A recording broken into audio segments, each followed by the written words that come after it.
This is Macro Horizons, episode 134, Delta Doldrums, presented by BMO Capital Markets. I'm your host, Ian Lingen, here with Ben Jeffrey to bring you our thoughts from the trading desk for the upcoming week of August 23rd. And as return-to-office plans transition back to work-from-home ambitions, we're reminded that out of office is more a state of mind than a physical location.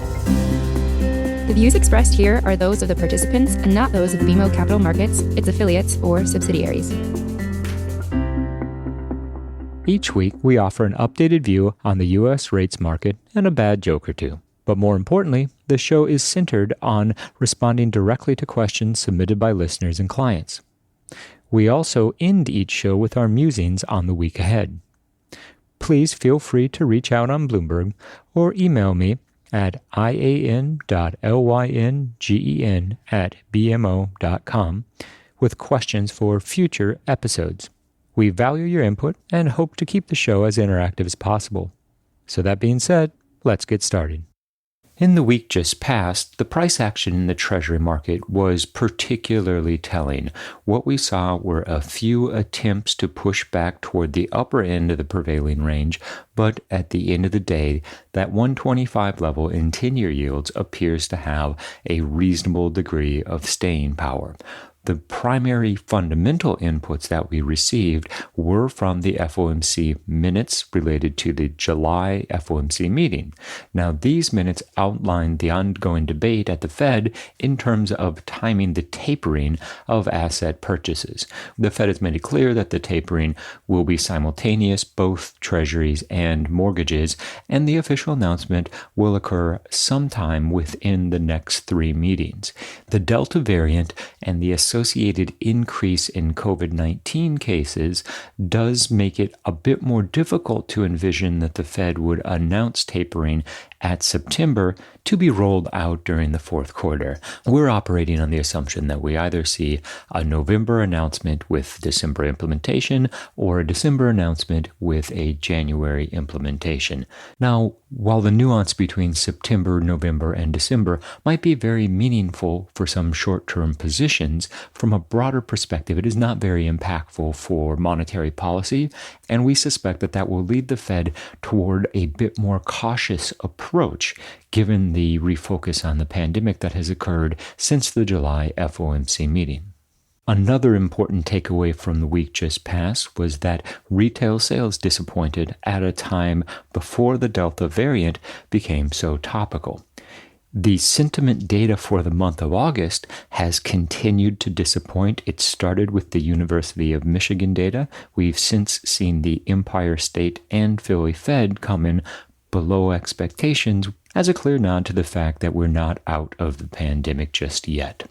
Incoming announcements from major employers that the return to office dates have been delayed really reinforces this idea that the Delta variant has reintroduced pandemic uncertainty at a point when, all else being equal, investors were anticipating a collective return to the new normal. Labor Day had been considered the key inflection point for returning to the office. However, it now appears that the timeline has been delayed sufficiently that we're assuming that the broader return to work movement will be an early 2022 event. In terms of direct implications for the Treasury market, this simply reinforces the range trading thesis that we've held throughout the year, with the next couple weeks the most likely time frame for establishing new lows in terms of yields. As it presently stands, 112 is the lower bound for 10-year rates, with an opening gap at 109 to 110, which we continue to view as the most meaningful resistance, as well as an interim target in the event that we see an extension of the bond bullish price action. Well, Ian, I think what was one of the most meaningful takeaways from this past week, at least from an economic perspective, was July's disappointing retail sales data, and this coming at a time before the latest rise in the Delta variant, with all that implies for the impact on in-person commerce. To your point, Ben, retail sales did come in below expectations. However, it was not a catastrophic miss. Moreover, we're coming off of elevated levels of consumption seen in the first half of the year. Now, it goes without saying that the fiscal stimulus that hit the real economy at the beginning of 2021 has slowly started to work its way through the system, and to a large extent, that's really level set expectations a bit higher for the outright level of consumption. We're now pushing beyond that initial impulse, and we're facing the balance of 2021, which has its own unique set of headwinds. As you point out, the Delta variant is very much top of mind in this regard. However, I'll add the nuance that we're not simply trading the Delta variant, we're recalibrating forward expectations for the recovery and the global real economy based on the notion that we will have some type of variant risk for the foreseeable future. Whether it ends up being as highly contagious as Delta is obviously an open question, but nonetheless, it is reason for concern, as evidenced by the fact that 10-year yields are still solidly below 125. And especially early in the week, that theme of concern was readily apparent, both in the headlines concerning New Zealand's decision to re-enter lockdown in order to stem the spread of the virus, and also the situation in Afghanistan. While not specifically linked to economic activity, in general, this week highlights the still highly uncertain global backdrop, both pertaining to the virus and geopolitics. And as we often say, whereas there once was a time that treasury yields were a function of simply the domestic economy, following the globalization of the past several decades, it's now far more a global story, which I would argue is a big reason why we have 10-year yields at 125, exactly as you say, Ian. This also complicates the job of monetary policymakers. As the FOMC minutes from the July meeting outline, there's a significant debate at the Fed in terms of the appropriateness of timing QE tapering. So are you on team most or team several? Team few good bonds. So do we want you on the wall? I'm always on the fence. But in all seriousness, that was one of the biggest takeaways from the July FOMC minutes, that while most participants advocate for tapering beginning this year, there were several others who advocated for a 2022 start. And while at a first pass this would suggest that 2021 is the more likely start date for tapering, for better or worse, who that several is matters. If that contingent is Chair Powell, Vice Chair Clarida, New York Fed President Williams, that carries far greater weight than, say, maybe some non-voting members of the FOMC. So, left intentionally ambiguous to be sure, but this debate, which has emerged as one of the most prominent themes on the committee, was reiterated in the minutes release. Ben, that certainly is one of the key limitations of the FOMC minutes, that they are specifically so vague. Another limitation, which is especially relevant at this particular moment, is the lagged nature of the information presented regarding the last FOMC meeting. Recall that in late July, the Delta variant concerns were just beginning to make their way into the market. Fast forward to the latter part of August, and presumably the discussion at the committee meeting would have had a different underlying tone. So all else being equal, that bolsters the argument for the several camp, which suggests tapering beginning in 2022. The other nuance that the FOMC minutes left out was precisely what tapering in 2022 implies. Is this a conversation about starting tapering in the middle of next year, or is it a debate of announcing in November, implementing in December, versus announcing in December and implementing in January? I would suggest that if that's the debate, it's largely a non-issue from a monetary policy perspective, and even in this current environment, it's also a non-issue for the Treasury market. And outside of the tapering specifics, we also saw that most members of the committee are of the mind that the Fed has achieved substantial further progress on the price stability side of the mandate, while most of the committee as well thinks that same substantial further progress has not been achieved as it relates to employment, which again is consistent with this idea that the bar for tapering has been achieved. However, the bar for liftoff is still a bit higher and will need to be a function of ongoing progress in returning the labor market to a more healthy place. One thing was made very clear in the wake of the FOMC minutes, and that is how investors will respond to a less accommodative monetary policy. Any concerns that progress towards tapering would be bond bearish were clearly dismissed given the post-minutes rally. Now, the logic here certainly resonates, and that is if the Fed is pulling back from accommodation at this point in the cycle, given the headwinds facing the global economy via the Delta variant, then that will weigh on the forward economic outlook. Another aspect of pricing in the Treasury market that I think warrants a nod is we've seen a reversal of the cheaper and steeper narrative that we brought into the beginning of the year. And I've often heard that characterized as abandoning the reflation trade.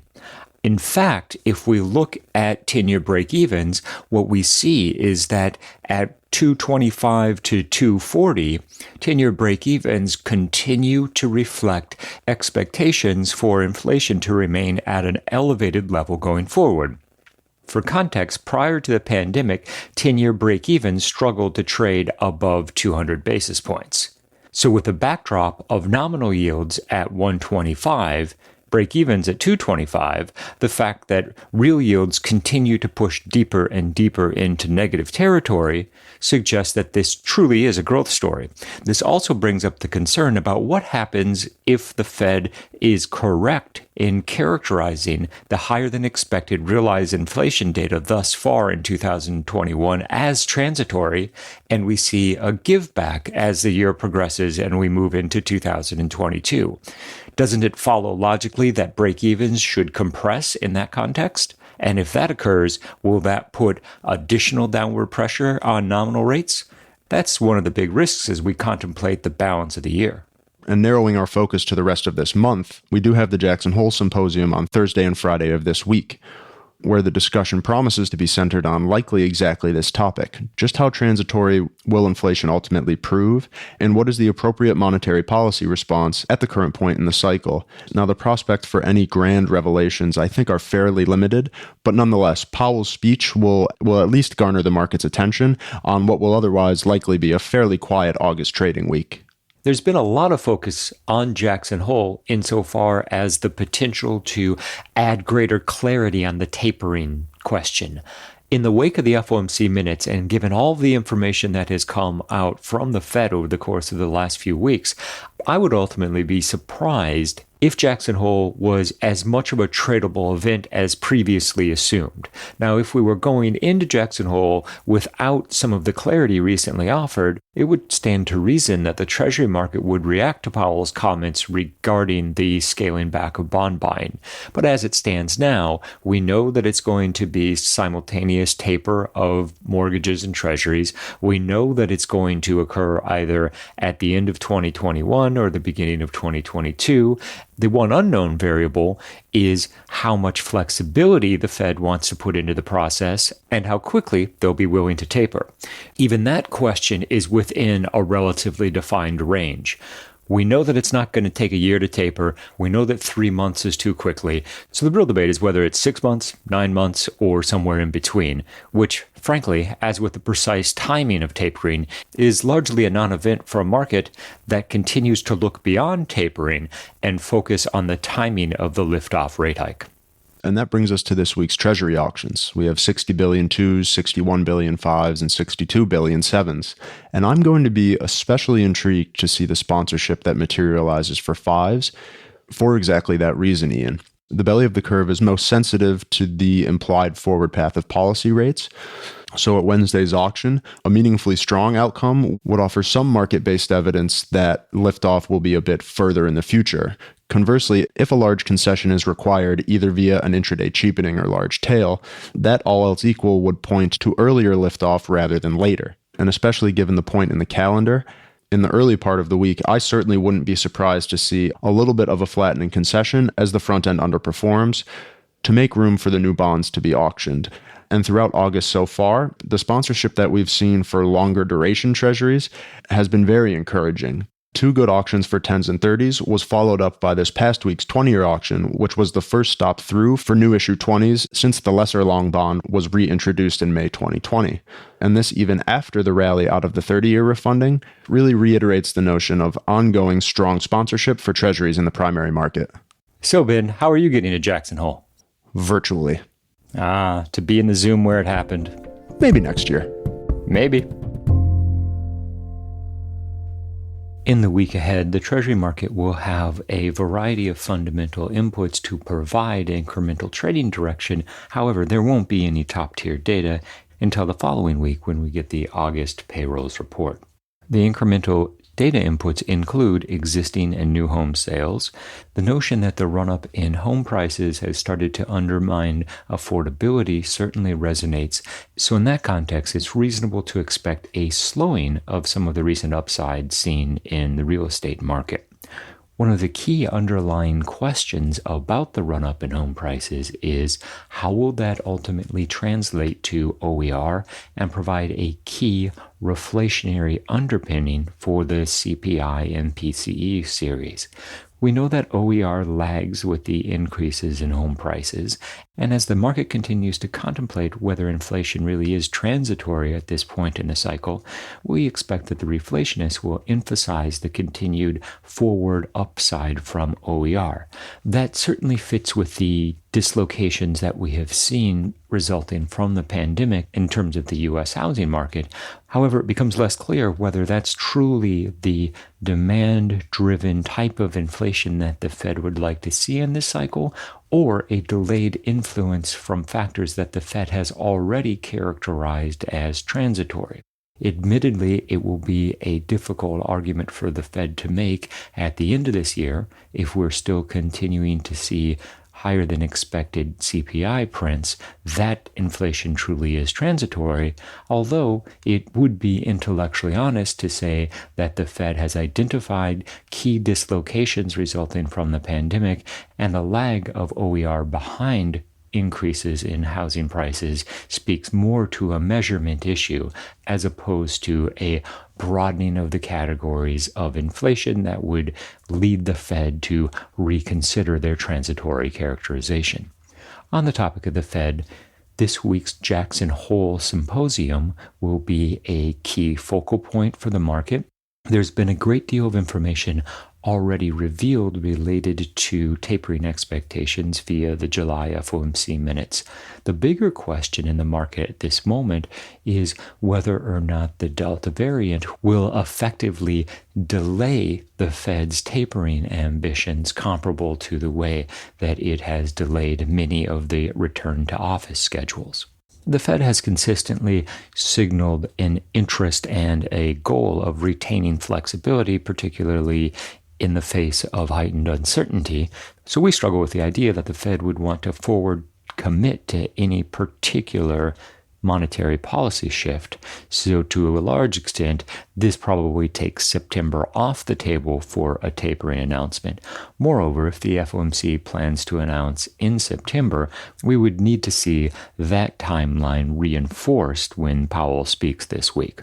Our baseline assumption is that it doesn't occur, and we continue to focus on the November-December timeframe, if for no other reason than at that point, both the market and monetary policymakers will have more information in hand. We've reached the point in this week's episode where we'd like to offer our sincere thanks and condolences to anyone who has managed to make it this far. And as the fundamental inputs wane in the coming weeks and we rely more heavily on the technicals, we're reminded that there's a chart on every ship at the bottom of the ocean.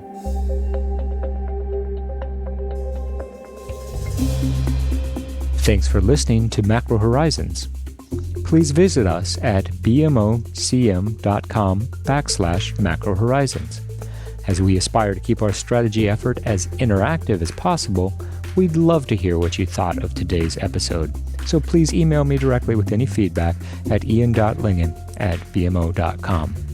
You can listen to this show and subscribe on Apple Podcasts or your favorite podcast provider.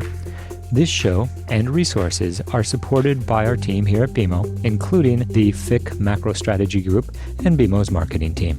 This show has been produced and edited by Puddle Creative. This podcast has been prepared with the assistance of employees of Bank of Montreal, BMO Nesbitt Burns Incorporated, and BMO Capital Markets Corporation. Together, BMO, who are involved in fixed income and foreign exchange sales and marketing efforts. Accordingly, it should be considered to be a product of the fixed income and foreign exchange businesses generally, and not a research report that reflects the views of disinterested research analysts. Notwithstanding the foregoing, this podcast should not be construed as an offer or the solicitation of an offer to sell or to buy or subscribe for any particular product or services, including, without limitation, any commodities, securities, or other financial instruments. We are not soliciting any specific action based on this podcast. It is for the general information of our clients. It does not constitute a recommendation or a suggestion that any investment or strategy referenced herein may be suitable for you. It does not take into account the particular investment objectives, financial conditions, or needs of individual clients. Nothing in this podcast constitutes investment, legal, accounting, or tax advice, or a representation that any investment or strategy is suitable or appropriate to your unique circumstances, or otherwise constitutes an opinion or a recommendation to you. BMO is not providing advice regarding the value or advisability of trading in commodity interests, including futures contracts and commodity options, or any other activity which would cause BMO or any of its affiliates to be considered a commodity trading advisor under the U.S. Commodity Exchange Act. BMO is not undertaking to act as a swap advisor to you or in your best interests in you, to the extent applicable, will rely solely on advice from your qualified independent representative in making hedging or trading decisions. This podcast is not to be relied upon in substitution for the exercise of independent judgment. You should conduct your own independent analysis of the matters referred to herein, together with your qualified independent representative, if applicable.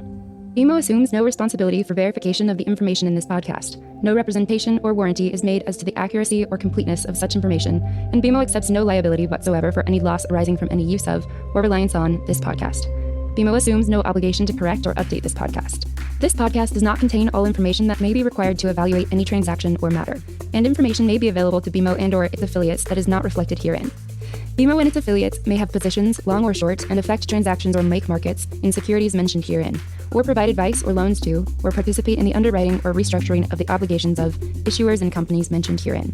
Moreover, BMO's trading desks may have acted on the basis of the information in this podcast. For further information, please go to bmocm.com/macrohorizons/legal.